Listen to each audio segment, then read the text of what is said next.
Sometimes I look around and think, this IT thing is moving too fast. Can I even keep up with this?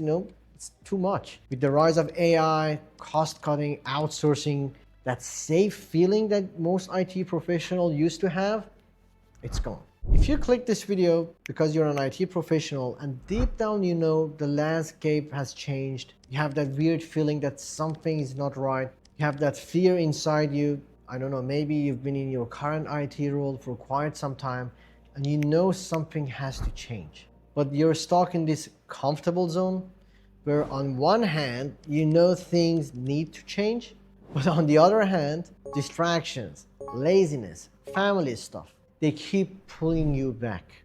I know that feeling. You're not alone. I've had the same fear before. And a lot of people I talk to in IT these days, in tech, in cybersecurity, they feel it too. I was reading a newsletter from this guy, Daniel Messler. Even he had doubts about where the industry is heading right now. And honestly, he's not wrong. The tech landscape has changed. Politics have changed. The job market, not just in the US, but across the whole world, has changed, especially in Western countries. And I know because I've been in the tech industry for more than 10 years. I started in IT, then networking, then cybersecurity. And the one thing that has always been constant is this: tech evolves every day. That's normal. That's why we got into this field in the first place, right? Ever-growing field, good pay, good opportunities, all that sort of stuff. But recently, things have shifted dramatically. With the rise of AI, cost-cutting, outsourcing, a lot of jobs are getting automated and a lot more are being shipped overseas to cheaper labor. That safe feeling that most IT professionals used to have, it's gone. And I'll be honest, even I felt that. Sometimes I look around and think, damn, this IT thing is moving too fast. Can I even keep up with this? It's too much. So in this video, I'm going to break down 3 main reasons why your current IT job is a trap and why you cannot just wait around anymore hoping someone's going to help you. Because the truth is, no one's coming to save you. And after that, I'll tell you exactly what you can do about the whole thing, all right? Point 1, comfort is the enemy. If you're doing help desk, sysadmin, or any kind of repetitive work that can be automated, you need to hear this. You're not safe. Your family is not safe. You need to wake up. This isn't fear-mongering, guys. This is just how the world works. Back in the day, we didn't have online shopping, right? You guys remember that? Then the internet came, and now retail stores are closing because everything's online. Same thing is happening in tech right now. Globalization, AI automation, outsourcing.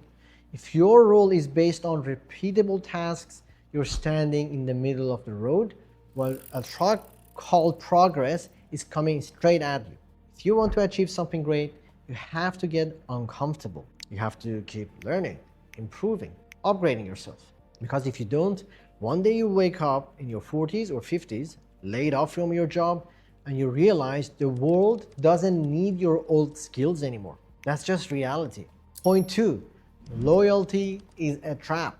I see this a lot. People staying loyal to companies for years. They think, I've been here a long time, they won't let me go, blah, blah, blah. I'm telling you as someone who's now a business owner, loyalty means nothing if the numbers don't add up. If the company needs to cut costs, you're gone, no matter how valuable they said you were. The truth is, they want you comfortable. They want you to stay trapped, predictable, dependent. Forget what HR says about job hopping being bad and all that bullshit. If your company isn't helping you grow, if they're not giving you mentorship, training, promotions, or real opportunities, then staying loyal is just wasting your potential. Don't be the person who gives 10 years to a company that would replace you in 10 minutes. Point 3, you've been trained to be an employee, not an asset. This is the hardest pill to swallow, guys. Most IT professionals are conditioned to wait. Wait for your manager to give you a course. Wait for HR to promote you next year. Wait for someone to tell you what's next. That's the trap. You've been trained to be a worker, not a strategist. The people who are winning right now, They stopped waiting for permission.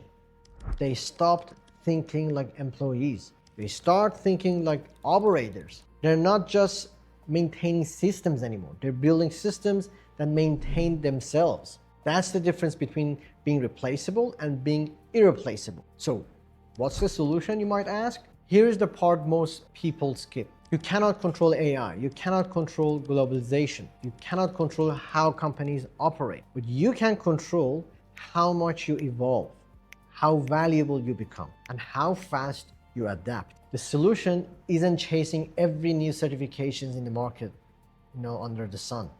Because half the time, these certifications are outdated before you even finish studying them. What matters is the mindset, the curiosity, the ability to pick up new skills fast and actually build something real with them. For example, right now, I'm experimenting with a tool called N8N. It's an AI automation tool that can help streamline cybersecurity tasks, okay? Why am I doing that? Because that's where the world is going. Companies want fewer employees doing more with automation. They want people who can integrate, script, and leverage AI because that saves them money. You're seeing it right now in the news. I know it's dark, I know it's very bad way, but it's the truth. And you can sit there and whine about outsourcing, AI automations, taking our jobs and all that sort of stuff. Or you can adapt, you can evolve, you can become so good they cannot ignore you. I talk to business owners all the time and I'll tell you the truth. They don't make emotional decisions. They make financial ones. If you can save them money, automate processes, secure systems, make things more efficient, they'll always find a spot for you. And at the end of the day, no one is coming to save you. Not your boss, not your company, not the economy. You either take control or you get controlled. The people who will win in the next decade are not the ones with the most experience. They're the ones who evolved the fastest.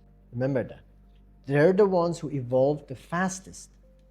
So take this as your wake-up call. Upgrade your skills. Get uncomfortable. Find mentors who have already made the transition.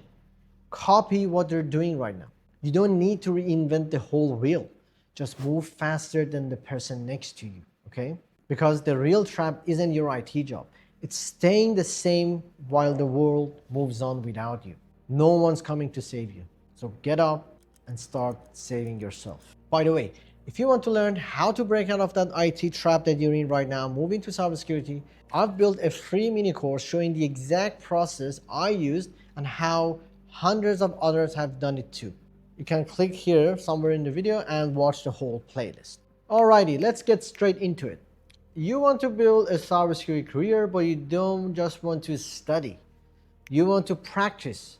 Everyone talks about blue team labs and tools, but no one really explains how they work together or what to actually do with them. So in this video, I'm going to show you 5 free tools that will give you real hands-on experience with defensive security. And I'll explain how to use them, what to look for, and why they matter. Let's get started. Number 1, firewalls. Everyone says install pfSense, and yeah, pfSense is a solid starting point. It's free, it runs on a virtual machine, and it teaches you the basic of firewall rules, NAT, DHCP, VLANs, and routing, all that sort of stuff. But if you stop there, you're learning what hobbyists learns, not what enterprises use. If you want to go deeper, get your hands on next generation firewalls like Palo Alto or FortiGate. These are the ones you'll actually see in SOCs and corporate environments. And it's really easy. You can deploy them in Microsoft Azure right now for free for 30 days. All you pay is for the virtual resources. And even that is covered, by Microsoft, because Microsoft gives you $200 credit. Now, this is where you start learning real skills. How to route inbound and outbound traffic through a firewall in Azure in the cloud. How to create network and network security groups and connecting all the subnets in the cloud. How to log traffic, view connection histories, apply threat profile, all that sort of stuff. Basically, you're learning networking, cloud infrastructure, and security all in one go. And yes, I have a playlist on my channel where I used to teach this whole setup in Azure. It's a bit outdated now because Microsoft keeps changing the Azure interface every other week. So Microsoft, seriously, if you're watching this video, please stop doing that. You're ruining my tutorials. But yeah, the core concept is the same. And I'm releasing a full updated Azure Firewall Lab video soon. So make sure to hit the subscribe button and make sure that you hit the bell icon as well. Number 2, endpoint detection and response, EDR. This is where most people get stuck. They think installing antivirus is the same as learning endpoint detection. It's not. EDR platforms show you how attacks behave on endpoints, process creation, lateral movement, privilege escalation, all in real time. If you want something free, you can start with OpenEDR. It's simple, open source, and lets you monitor what happened on a machine when you execute a suspicious files, for instance. You can literally open your event logs and see what actions are being flagged in your EDR platform. Now, if you want real-world exposure, go for CrowdStrike or Microsoft Defender for Endpoint. And that's what we use at our academy for our students. Now, here's what you can do with these tools. Create simulated malware or PowerShell scripts and see how the EDR responds. Investigate alerts. So look at the process tree, the parent-child relationship, hash values, and user accounts involved with the whole thing. That will allow you to learn triaging alerts. What's real? What's a false positive? Practice writing short incident notes based on the alert itself. If you don't have access to CrowdStrike, you can just easily activate your Microsoft 365 E5 trial, I think. It gives you full Defender for Endpoint for 30 days. And here's the truth. Don't be afraid to pay for learning. Even if it's $20 or $30 for a 1-month license, that experience will pay off 100 times over. Number 3 is digital forensics and malware analysis. If you really want to understand cyber attacks, you need to know how to analyze what happens after a compromise. Here are some free tools to start with digital forensic. It's called Velociraptor, I think. You can use that to do incident response and forensics on the endpoint machine. You can collect system artifacts, analyze persistent mechanisms, and search across hosts. VirusTotal is another platform great for checking file hashes, IP addresses, and domain names. PhishTool is another perfect tool for breaking down phishing emails, analyzing headers, URLs, and attachments. You can use AnyRun. That's my favorite cloud sandbox that lets you watch malware execute in real time. You can see registry changes, network connections, and dropped files. Amazing tool. You should get comfortable with AnyRun if you can. You can do all of this stuff to make yourself valuable, Record what the malware does, which process it spawns, what ports it's connected to, That will allow you to write a short forensic summary. If this happens in real environment, here's how I would detect it and contain it. You can build a folder where you save these analysis so you can talk about them in the interview process, or you can show them to the hiring managers on your LinkedIn profile or your GitHub profile, all that sort of stuff.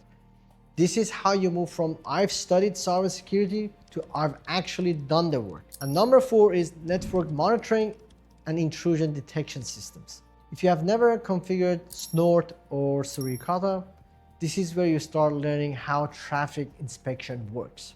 Both tools are open source, both are used in real SOC environments, and they teach you how packets move, what normal versus suspicious traffic looks like, and how detection rules are written. And it's really easy, guys. You can start by installing Suricata in a VM and capturing traffic from your network. You can write a few basic detection rules. For example, trigger an alert when someone pings Google or visit a certain domain, things like that. Reviewing the alerts and understanding what they mean, then take it a step further. If you're using Palo Alto Firewall or FortiGate in Azure, you can actually set up IPS on those devices. So you don't necessarily need to do Suricata or Snort. You can simply enable IPS on your next generation firewall in the cloud. You can initiate brute force attacks, to your firewall, port scans, DNS tunneling, all that sort of stuff.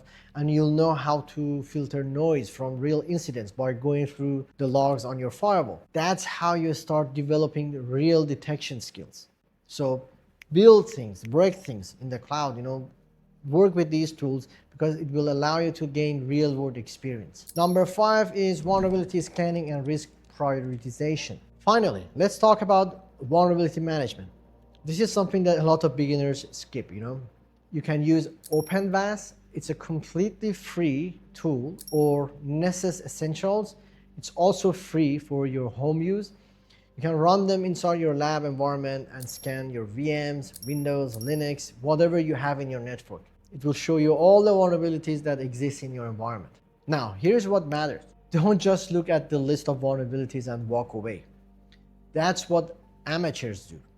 You need to learn to read the output, look at the scoring of the vulnerabilities, understand the difference between impact and likelihood of that vulnerability happening. A high impact vulnerability that's hard to exploit might actually be less urgent than a medium one that's easy to exploit. Then create a simple risk matrix. Write a short report with these 4 points, vulnerability name, impact, what can attacker do, likelihood, how easy it is to exploit, and mitigation.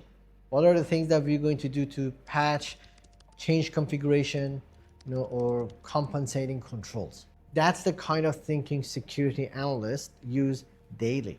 You're not just scanning right now. You're learning how to assess and prioritize risks. And when you can explain that clearly in an interview, it shows you understand real-world security operations. So that's your full breakdown. 5 real lessons you can start learning right now. In this short video, obviously I cannot show you how to install and configure each of these tools one step by step, but don't worry.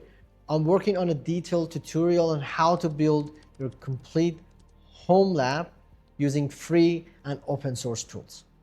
So if you found this video useful, subscribe, hit the bell icon, and I'll walk you through building the lab from scratch in my next videos. And as always, keep learning, stay consistent, because no one's coming to save you.